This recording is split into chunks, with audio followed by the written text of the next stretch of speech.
On va commencer. Là, je vais introduire la troisième séance.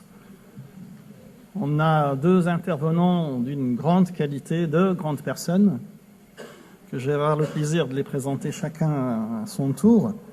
Mais avant tout, je vais juste survoler la question de la pensée musulmane pour dire que la question de la pensée musulmane classique et moderne ne peut pas être traitée sans la situer dans son processus politico-historique et dans son évolution culturelle et cognitive. L'élément fondateur de regain ou de l'intérêt à la pensée musulmane, à Turat, à l'héritage, au patrimoine musulman, c'est un choc. C'est le choc du déclin de la civilisation musulmane en face d'une remontée fulgurante de la civilisation occidentale. Et des penseurs musulmans se sont attelés à donner une réponse, à trouver des solutions pour ce qu'on a appelé à l'époque la renaissance de l'islam et la renaissance des musulmans. Deux visions se disputèrent l'interprétation de ce phénomène du déclin et de cette montée rapide de l'Occident. La première considérait que l'héritage, Torah, est la seule voie pour une vraie renaissance et pour un lancement authentique et durable.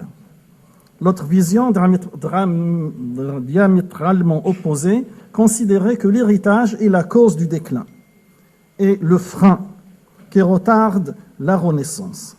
Quelle que soit la vision des uns ou des autres, tout le monde accorde à cet héritage un pouvoir qui n'est pas que symbolique, mais un vrai pouvoir qui peut être même économique et politique. En considérant cet héritage comme étant un pouvoir qui a son emprise sur les esprits et sur les cerveaux. Le mouvement de renaissance connu avec ses grands maîtres, l'Afghani, Abdou, Kawakibi et les autres, ont cherché à utiliser le Torah et la pensée musulmane comme levier. Je vais utiliser le mot d'instrument, comme instrument pour une prise de connaissance et une relance. C'était les années 40. Mais on va voir que la pensée musulmane, l'héritage va être utilisé pour des fins idéologiques. C'est les années 60, avec l'instrumentalisation de la pensée musulmane par la gauche arabe, suite à la défaite de 65. Et on cherchait à trouver dans l'héritage musulman des aspects de révolution, des aspects de rejet du pouvoir despotique. Et on a eu droit à Abu Darda, le marxiste, et à d'autres écrits qui essayaient de légitimer l'approche révolutionnaire et l'approche de la gauche arabe. On peut considérer que Hassan Hanafi, Hussein Marwa s'inscrivaient dans cette approche, quoique ils n'étaient pas des marxistes qui utilisaient l'héritage musulman dans cette approche, mais leurs travaux ont approché une question qu'on a appelée à l'époque la désacralisation de l'héritage musulman. La vision historique de Ali Oumlil va nous permettre d'aller un peu de l'avant et cette approche historique va conclure par le fait que l'héritage musulman n'a pas vocation à résoudre les problèmes modernes, mais c'est un produit qui se lit, qui se comprend dans l'histoire. Si on va plus loin, on va trouver dans la même lignée un Nassif Nassar qui va traiter la question du rationalisme dans l'héritage musulman et il va mettre en place ces 5 principes, les fameux principes de Nassif, dans la pensée, dans l'héritage musulman.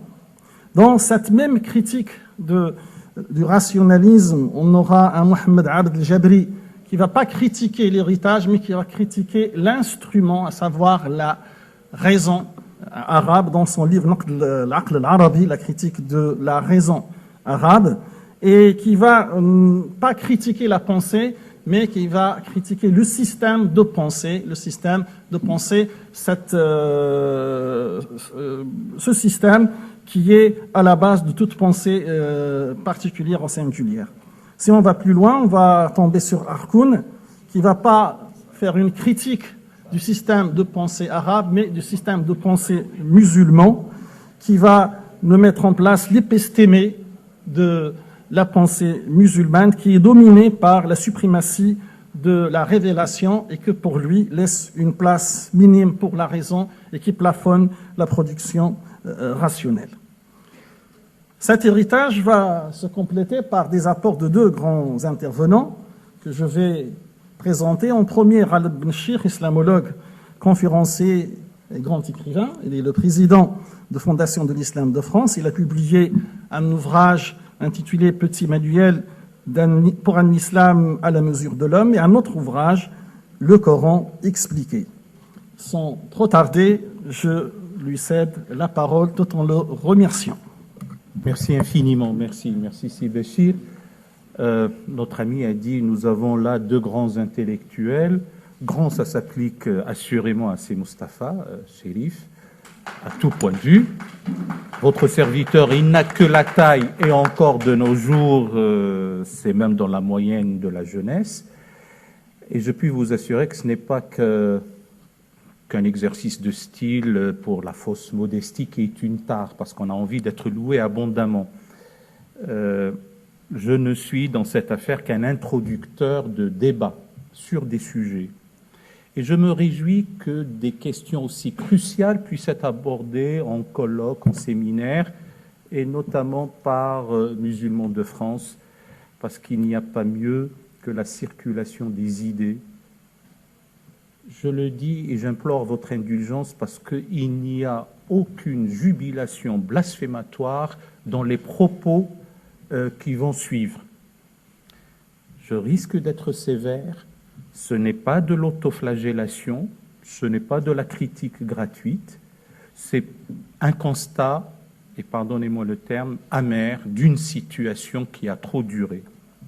Votre serviteur a eu l'occasion dans un autre contexte, tiens, le contexte, je le dis, c'était à Alger, on m'avait demandé de parler d'islam et de démocratie, et j'ai dit, à supposer que ça ne soit pas trop gros dans ma bouche, prenez les propos que je vous dis comme le coup de bambou que le lama donne sur l'épaule du bonze pour le faire sortir de sa léthargie lorsque la méditation aura trop duré.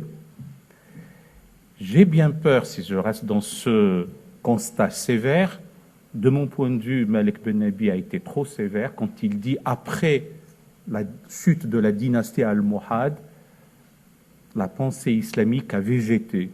Je pense qu'il était quand même injuste, parce que sinon on n'aurait pas eu un Ibn Khaldoun mort en 1406, 1332-1406.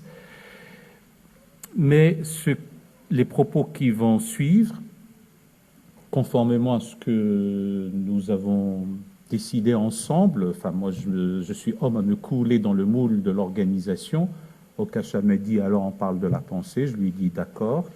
Il y a une véritable crise, on en parlera, et puis il faut ajouter des aspects culturels et civilisationnels, ça serait à la fin. La pensée islamique est en crise. Il y a une véritable sclérose en place, et il faut en guérir. Je l'ai dit, je le redis, vous me faites au moins crédit de la constance des propos. Il faut du temps aussi pour que les choses s'améliorent, s'ajoutent, se rénovent, mais votre serviteur, sans dogmatisme aucun, parce qu'on ne peut pas d'un côté fustiger le fanatisme et le dogmatisme et s'y agripper soi-même. Ce que je vous dis est toujours révisable, interrogeable, discutable, contestable à chaque instant.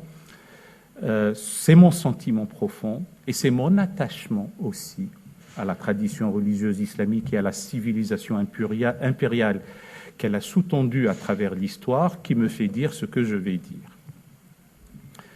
La pensée islamique, et notamment dans son versant théologique, a raté une séquence qui va du moment Descartes au moment Freud. Et je dis moment au sens hegelien du terme, c'est-à-dire un temps de rupture entre ce qui précède et ce qui suit.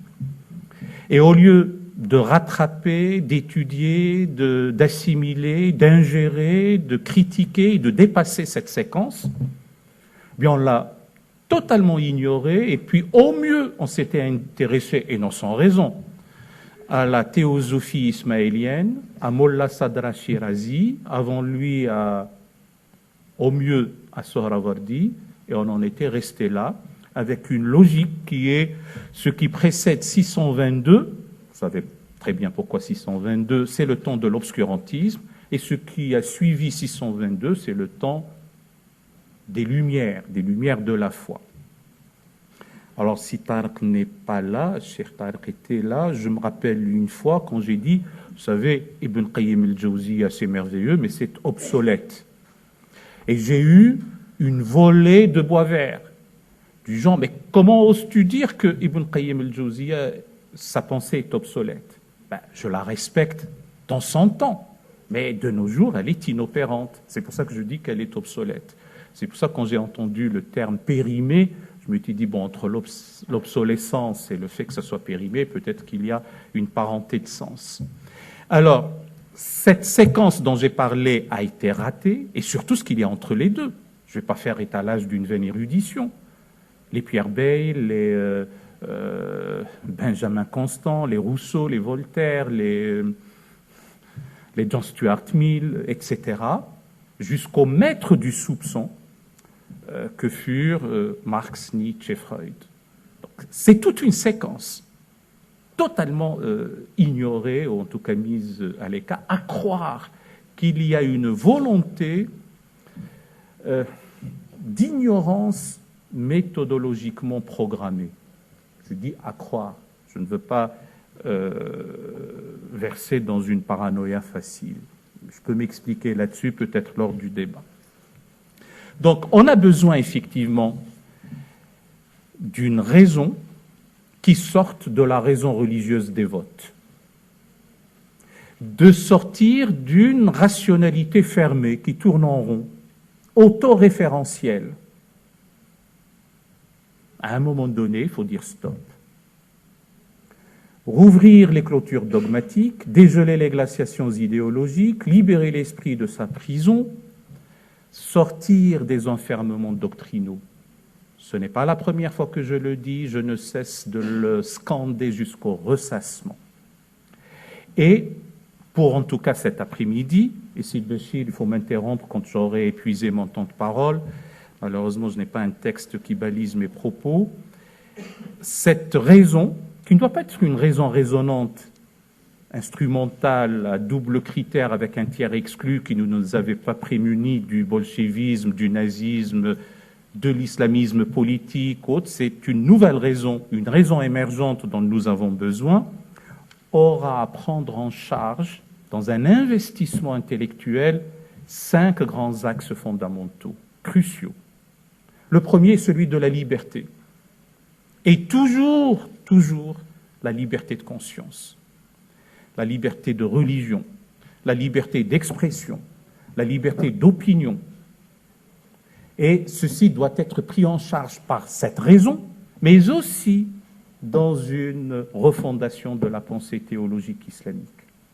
Et cesser de criminaliser l'apostasie, c'est à la fois contre-productif et ça n'a pas de fondement théologique canonique, au sens où c'est dans le texte premier, ça a quelques justifications dans ce qu'on appelle les corpus seconds. Je ne résiste jamais à redire ce que j'ai l'habitude de dire selon cette anecdote populaire quand on a dit à quelqu'un « Alors, tu aimes ta mère ou ta belle-mère » Il a dit « Ma belle-mère, évidemment, mais ce qu'il y a dans mon cœur restera dans mon cœur. » Eh bien, on peut contraindre les corps, mais on ne peut jamais contraindre les cœurs.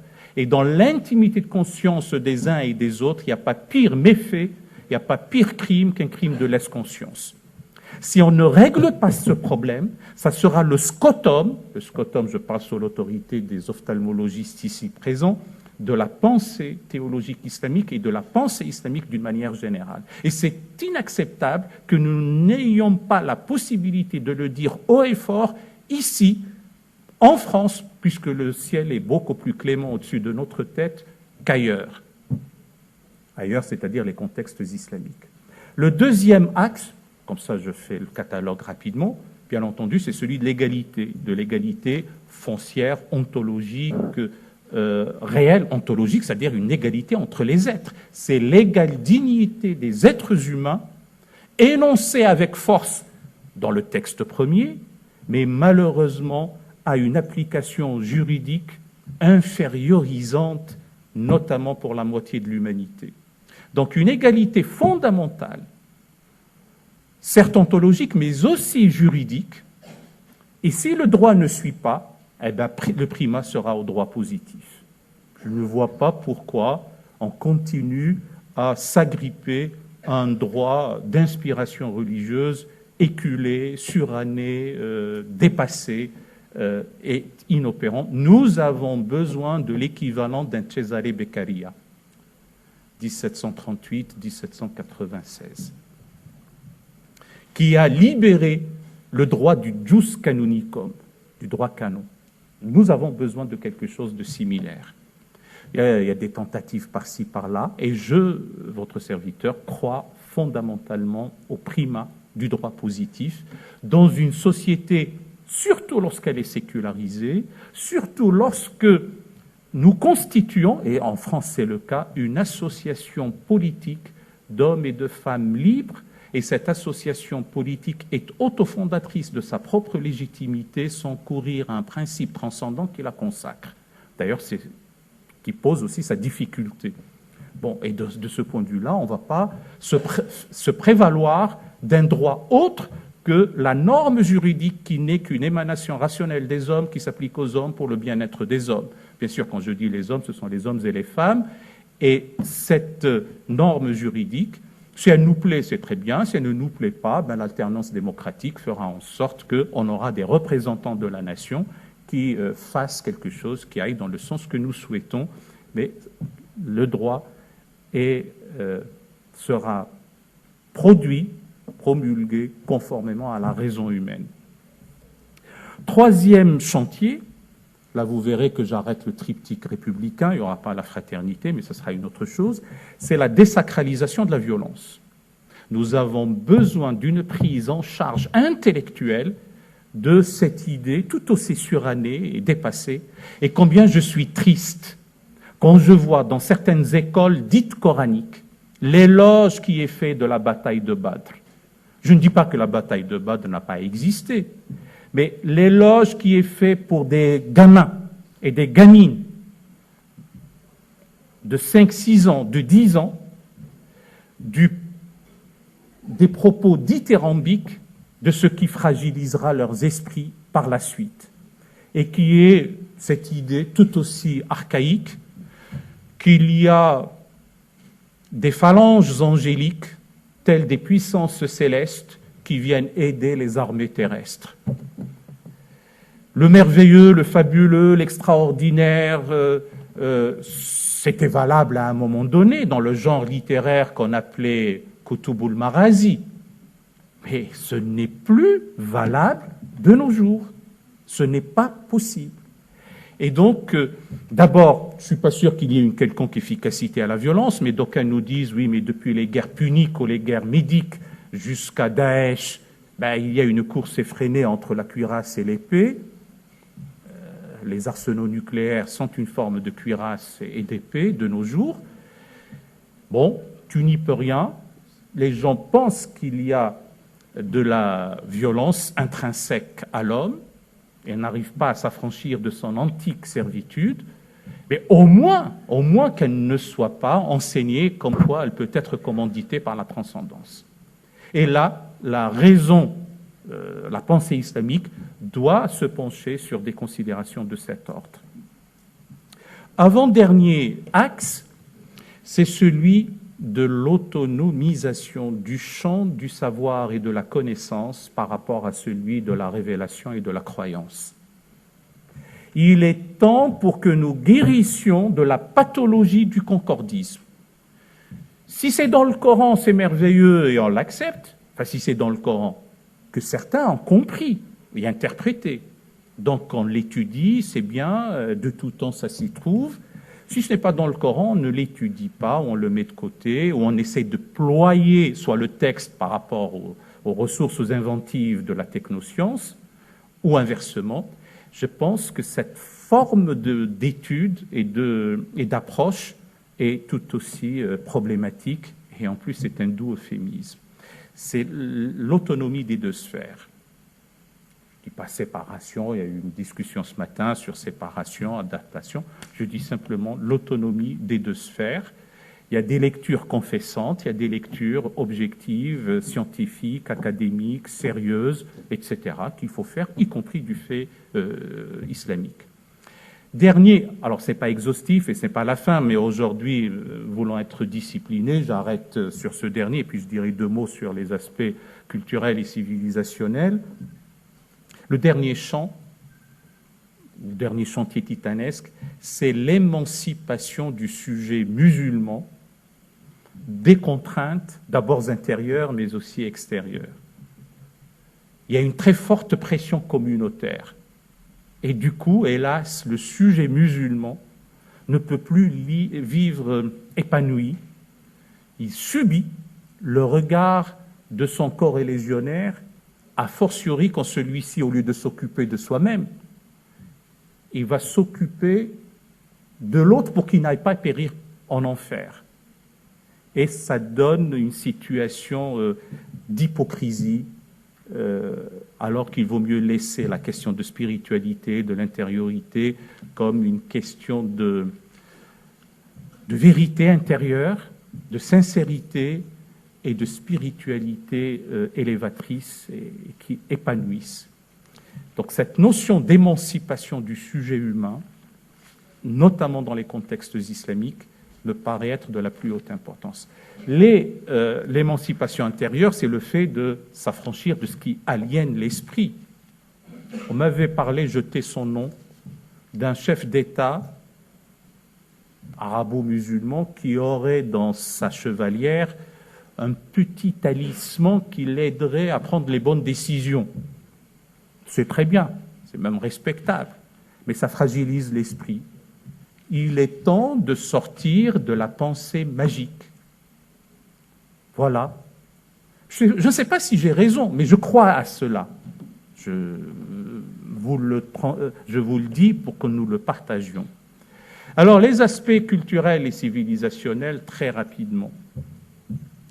Je demeure convaincu, et c'est ce que nous essayons aussi de faire à la Fondation de l'Islam de France, pour les citoyens français, quels qu'ils soient, mais à commencer par les citoyens musulmans et ceux qui sont en devenir, donc les jeunes élèves, que les meilleurs antidotes à ce qu'on appelle maintenant la radicalisation, ou peut-être le fondamentalisme, l'extrémisme, le fanatisme, demeurent pas à court terme. À court terme, ça c'est l'affaire de l'État, des forces de l'ordre, de la justice, mais à moyen et long terme, les meilleurs antidotes seront toujours l'éducation, la culture, la connaissance, l'acquisition du savoir, l'ouverture sur le monde, l'enseignement de l'altérité, notamment confessionnelle, et surtout l'inclination pour les valeurs esthétiques, pour les belles lettres, les beaux-arts, la musique, la poésie, le théâtre. C'est important. Alors, 2 exemples, comme ça je finirai là-dessus. J'aimerais bien que dans les écoles dites coraniques, ou même sous contrat d'association, eh bien, par exemple, qu'on commente en classe le frontispice de l'encyclopédie de Diderot, où l'on voit, c'est une œuvre de Charles-Nicolas Cochin, et la raison est dévoilée comme ça pour laisser place à la lumière. Ou, par exemple, l'ouvrage en réalité traduit par Émilie du Châtelet, l'ouvrage de Voltaire, quand il a traduit les principes philosophiques à la portée de tout le monde, je ne me rappelle plus exactement du titre. Et là, nous avons aussi une lumière diaphane, réfléchie par justement Émilie du Châtelet, par un miroir, et qui vient éclairer le manuscrit de Voltaire. Pour parler... 5 minutes. Pardon ? 5 minutes. Oh, mais c'est Byzance de nos jours. Sur BFM TV, 5 minutes, on peut refaire le monde, mais malheureusement, avec la bééphémisation des esprits. Donc non, en plus, je m'apprêtais à finir, donc il ne fallait même pas me dire que c'était 5 minutes. Donc, cette affaire des beaux-arts, des belles-lettres, elle est tout aussi importante dans le polissage des cœurs, dans la préparation, encore une fois, de l'âme du musulman, de la musulmane, pour les ouvrir sur la beauté. Parce que la suprême théophanie est ce qui est beau. C'est aussi important. Notre civilisation humaine, maintenant, a des dimensions, et la dimension esthétique, la dimension culturelle sont de la plus haute importance. Il ne faut surtout pas les négliger. Alors, comme il reste peut-être 1 minute et demie, je vous refais le couplet des fameuses 4 ignorances, 3 réelles, mais la 5e, j'ai déjà dit un mot. La première, faire en sorte que l'ignorance sacralisée, qu'on y remédie, c'est celle où on garantit par le divin une construction humaine et on la sacralise, alors que ce n'est qu'une construction humaine. C'est même sur le fait du prince. C'est une intervention des califes, dans certains cas, d'autres acteurs dits sociaux. Deuxième ignorance, c'est celle de l'ignorance institutionnalisée.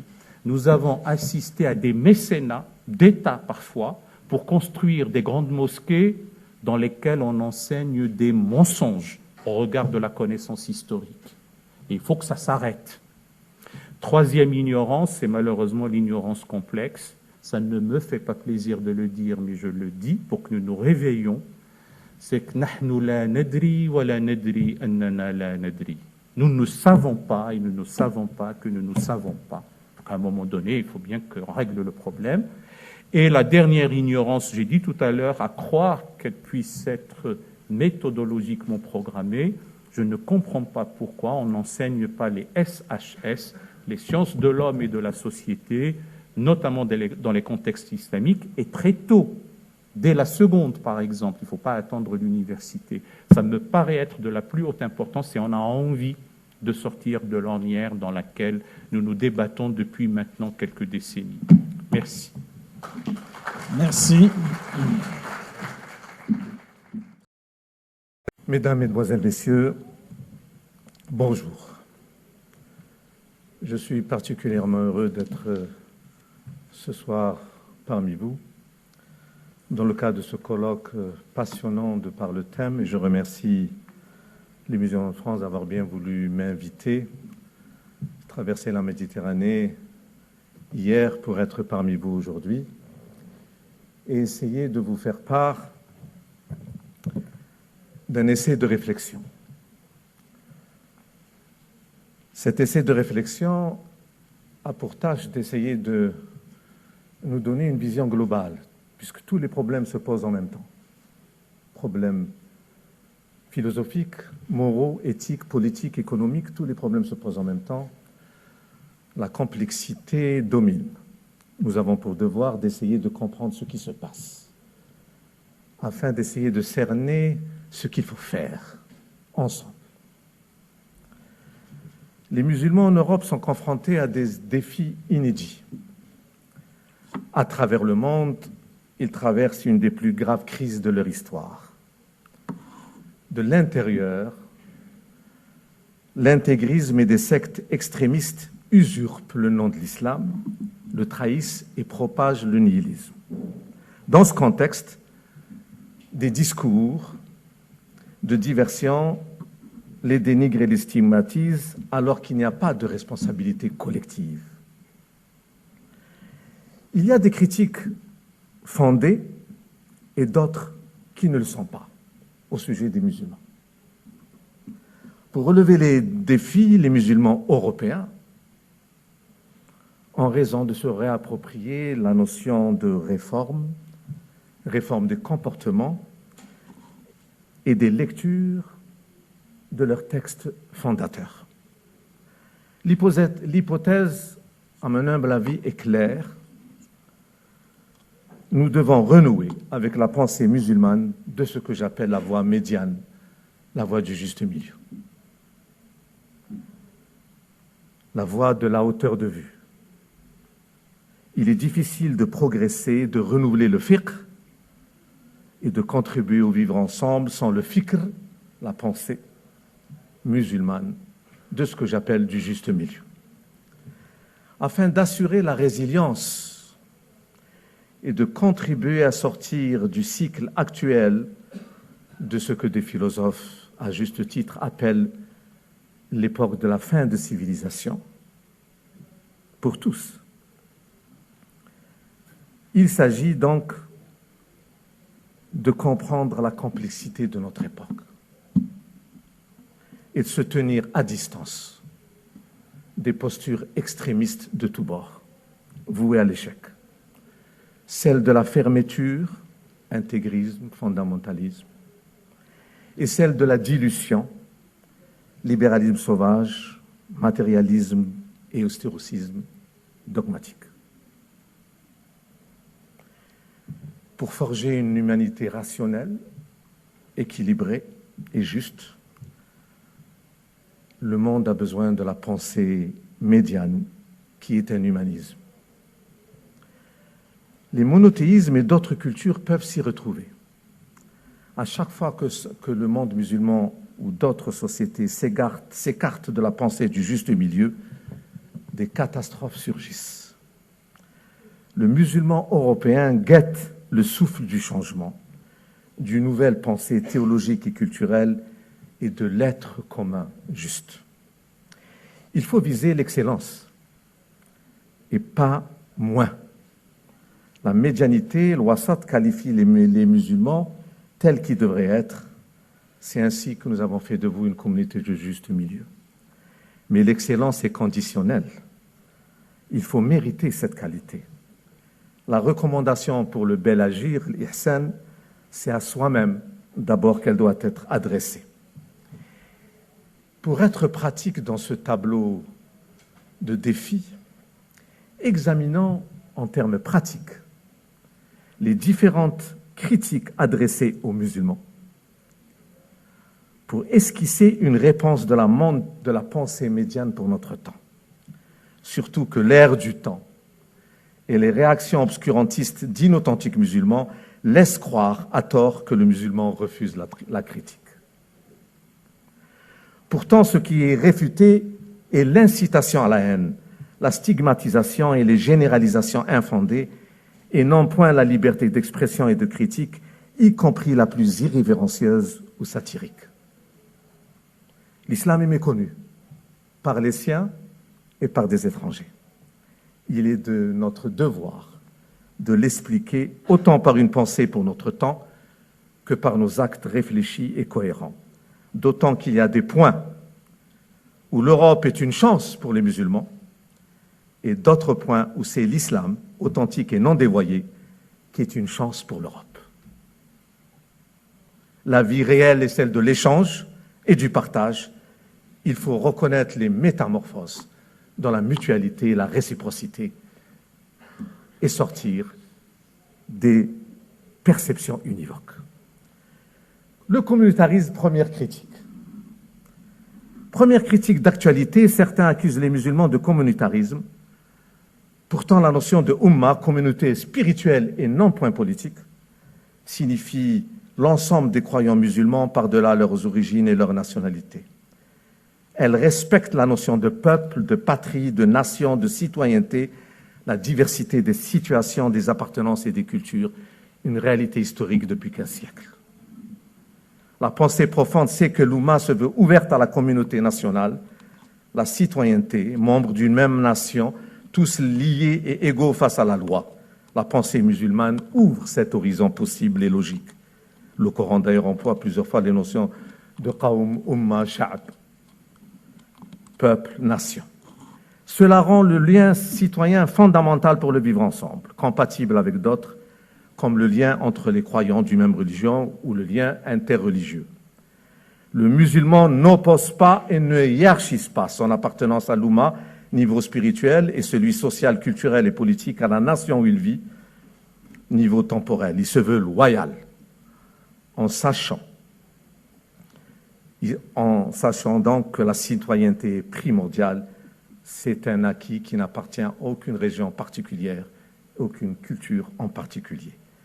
La foi, chaque musulman le sait, est une question privée liée à la liberté de conscience et la citoyenneté est plus large.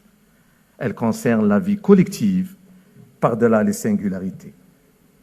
Il est évident, il faut le remettre à jour, qu'il n'y a aucune incompatibilité. Alors qu'appelle-t-on communautarisme?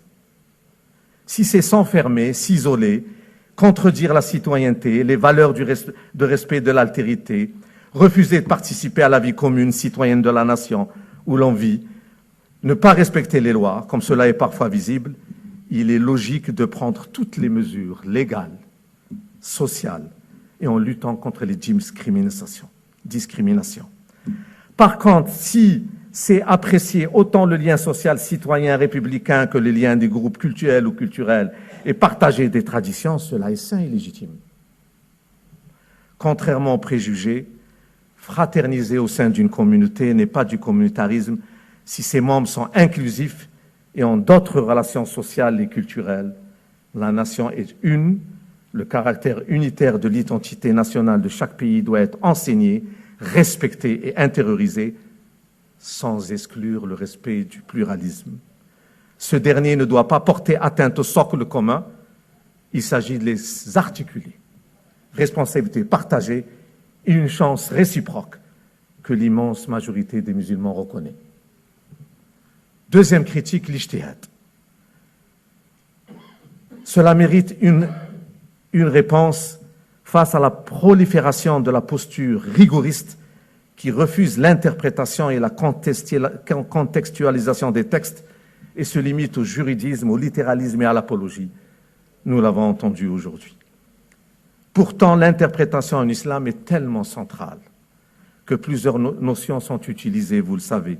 Ijtihad, ta'wil, tafsir, istinbat, notions et concepts de la nécessité de cet effort rationnel et intuitif pour déconstruire, découvrir et préciser le sens inépuisable du texte sacré, ce qui est un devoir. Il s'agit de lire le Coran à l'homme de notre temps comme s'il était révélé ici et maintenant. Il ne s'agit pas simplement de commentaires, il s'agit d'une critique constructive et objective des textes. Nul n'a le monopole de cette exégèse. Chaque génération peut lire le Coran en fonction de ses propres conditions, tout en respectant des prescriptions claires et des constantes sans équivoque. Des lectures anciennes sont parfois dépassées. Chacun doit assumer ses responsabilités tout en bénéficiant de l'expérience et du regard des anciens, éclairants et perfectibles. Dans tous les cas, le Coran et la Sunna prophétique exigent, et c'est la ligne qu'il ne faut jamais oublier, exigent de choisir toujours la lecture la plus miséricordieuse, la plus mesurée, la plus tolérante. C'est l'étalon de l'interprétation juste. De nombreux penseurs classiques ont traité de la question de l'ijtihad, notamment lors des situations nouvelles, des crises et de la question de l'éducation pour forger une société ouverte et un musulman responsable et équilibré. Interpréter, c'est tenir compte de l'économie générale du Coran et ses finalités, du contexte dans lequel on vit. Les droits humains sont, selon le Coran lui-même, supérieurs aux droits divins, car Dieu n'a pas besoin de nous. Interpréter, ce n'est pas figer les textes, ce n'est pas non plus les diluer de manière arbitraire. Ce serait se couper de l'essentiel de la foi. Il n'y a aucune raison de réfuter la notion centrale de révélation, de dictée surnaturelle, de parole et du divin, du rapport à l'invisible, pour adapter la loi religieuse et l'interpréter. C'est faire preuve d'impuissance que de rendre caduque un certain nombre de principes qui n'ont rien de contradictoire avec la raison. Personne n'a le monopole de l'objectivité et de la critique scientifique. Le Coran et la Sunna exigent de prendre du recul, d'interpréter, de rester vigilant et critique afin d'être à la hauteur de ce qui est requis. Peut être capable de comprendre le Coran autant le non-musulman dans sa distance critique que le croyant dans son rapport du dedans. Les uns et les autres doivent le savoir. Troisième critique, spiritualité, juridisme et idéologie. La troisième critique concerne le fait que la pensée musulmane est perturbée, dit-on, par des postures idéologiques et des instrumentalisations politiciennes. C'est une réalité amère, mais ce n'est pas dominant. Nuance de taille. Loin de là. Au XXe siècle, après l'essai de la Nahda, des penseurs musulmans et théologiens, on peut en citer quelques-uns, comme Mohammed Iqbal, Malik Ben Nabi, Tahar Ben Ashur, et même l'intellectuel Najdeddin Bamat de l'UNESCO des années 50 et 60, ont compris que pour pouvoir relever les défis de la complexité du monde moderne, il faut accéder à un savoir universel qui puisse maîtriser et dépasser à la fois la vision moderniste et matérialiste de la dilution et celle intégriste de la fermeture. Discerner et revivifier la vision musulmane est un travail de toujours. Les citoyens européens de confession musulmane sont aujourd'hui à l'avant-garde. Vous êtes à l'avant-garde de ce travail, avec ses difficultés, ses obstacles et ses audaces. Il est légitime de s'inspirer du Coran et de la Sunna pour penser un projet éthique de société et de civilisation. Mais il est inadmissible de les instrumentaliser dans le cadre de la lutte pour le pouvoir. Autre nuance fondamentale. Ces penseurs que je citais et d'autres ont raison de s'attaquer aux problèmes de fond, ceux des idées, de la méthode et du comportement des musulmans pour réunir les conditions de la renaissance et du développement moderne. Ils proclamaient, comme nous proclamons, que les bonnes intentions et la dimension juridique ne suffisent pas, tout comme l'imitation aveugle d'un rationalisme qui n'est pas la rationalité est vouée à l'échec. Face aux épreuves, à la suite de ces penseurs, nous devons insister. L'islam responsabilise et appelle à la réflexion et au débat pour se prémunir. Ne raisonnez-vous donc pas, souligne et répète le Coran. Ainsi, il y a des penseurs, hier comme aujourd'hui, qui soumettent les références islamiques à une exégèse scientifique et tiennent compte des progrès de la science et de la philosophie. À leurs yeux, à nos yeux, la renaissance du monde musulman ne peut se limiter à un retour aux sources, encore moins à une approche idéologique, mais se fonder sur une mise à niveau de la pensée et de l'esprit scientifique authentique. Ainsi, nous devons aborder le quatrième critique, celle justement du renouveau du fiqh du juste milieu. Il est reproché aux musulmans d'avoir perdu la ligne du juste milieu et de ne pas assez communiquer sur les questions fondamentales. En effet, les extrêmes nuisent à l'islam. Imiter la trajectoire matérialiste d'un modèle en crise et qui, malgré de prodigieux progrès scientifiques, techniques et sociaux, perturbe, nous ne pouvons pas répondre pleinement aux aspirations non seulement des musulmans, mais de l'humanité. Tout comme le courant obscurantiste du repli refuse de s'ouvrir à la modernité et craint l'exercice de la raison et de la liberté.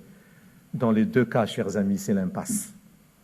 L'anthropologie culturelle affirme que toute société, depuis toujours, est confrontée à des situations ou des oppositions binaires.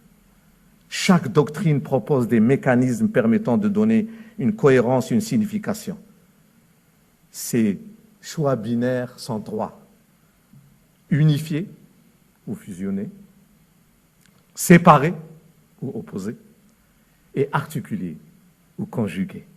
La culture moderniste a opté pour la séparation totale entre le religieux et le séculier, le subjectif et l'objectif, le privé et le public, la nature et la culture, l'intelligible et le sensible, etc.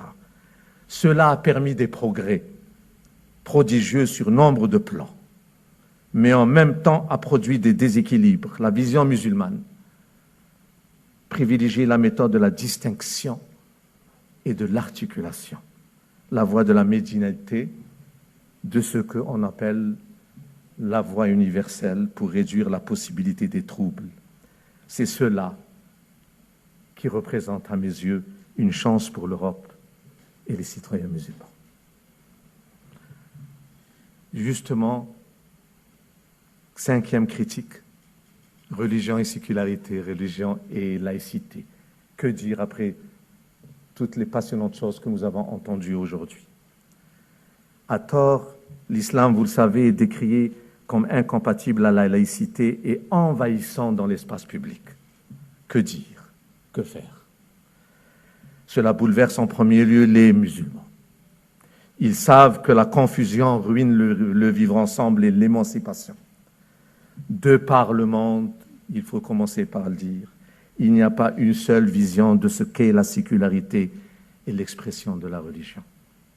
Aujourd'hui, il faut reconnaître, et les philosophes européens eux-mêmes le disent, qu'historiquement, la modernité s'est construite en dehors de la religion, religieuse, pour ne pas dire anti-religieuse.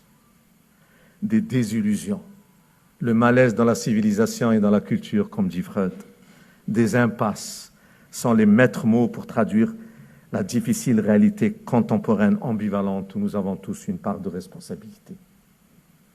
Les musulmans sont en train de contribuer à la recherche d'un nouveau monde, d'une laïcité ouverte, même si on nous interdit d'ajouter des qualificatifs à cette notion universelle.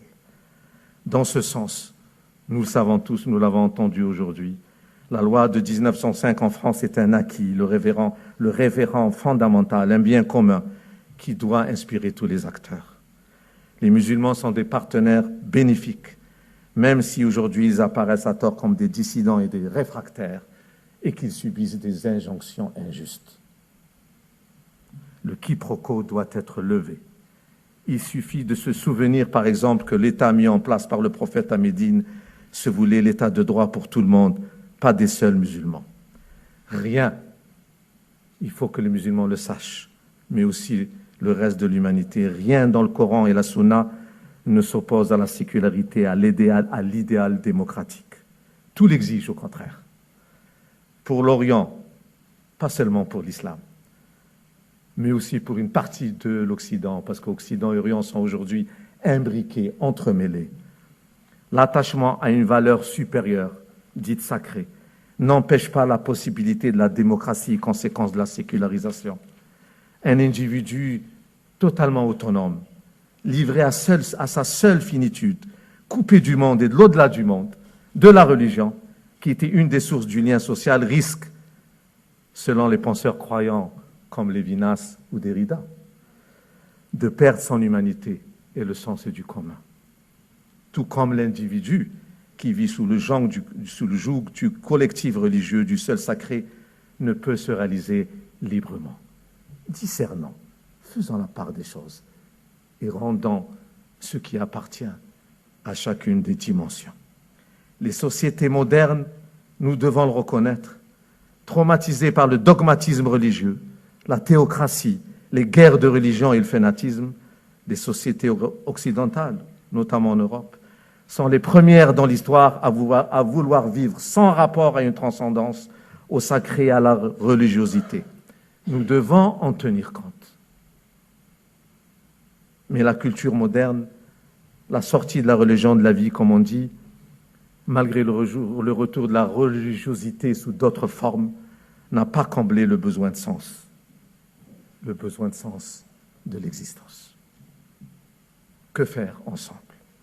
Depuis Jean-Jacques Rousseau, l'idée d'inventer une religion civile et une morale laïque, inventivité légitime liée à l'émancipation, n'a pas empêché la crise de civilisation et la déception face aux promesses de bonheur. Ni le marché mondial, ni la passion des arts et des sciences, ni encore moins la prolifération des sectes et de la religiosité hors des religions traditionnelles ne semblent arriver à répondre pleinement aux besoins éthiques de l'humanité. De surcroît, la modernité occidentale ou européenne, à laquelle aussi nous appartenons, impose ses règles, comme hier la morale religieuse, même si les vues sont opposées. Il semble qu'il ne peut y avoir d'humanité, de société, ni de bien commun qui ne soit rattaché à un fondement métaphysique ou spirituel qui ne fasse référence au sacré. Mais ce dernier doit rester limité, circonscrit. Tout n'est pas religieux, loin de là. Comme certains hier voulaient nous dire tout est religieux, tout est politique. Non, tout n'est pas politique. Et certains veulent nous dire tout est religieux et on arrive à un résultat étrange. On nous dit rien n'est religieux, rien n'est politique. Tout est marchandise. Que faire ensemble? L'institution régalienne et le lien social citoyen ne reposent pas sur les sentiments religieux, mais sur des principes politiques, éthiques, universels et consensuels. L'islam reconnaît la souveraineté et la liberté de l'individu. Comment ne serait-il pas alors que la shahada commence par une formule de type cartésienne, le là, la table rase de toutes les idoles et tout ce qui fait écran entre nous et le monde? Comment ne serait-il pas pour l'autonomisation de l'individu, sa liberté, son émancipation?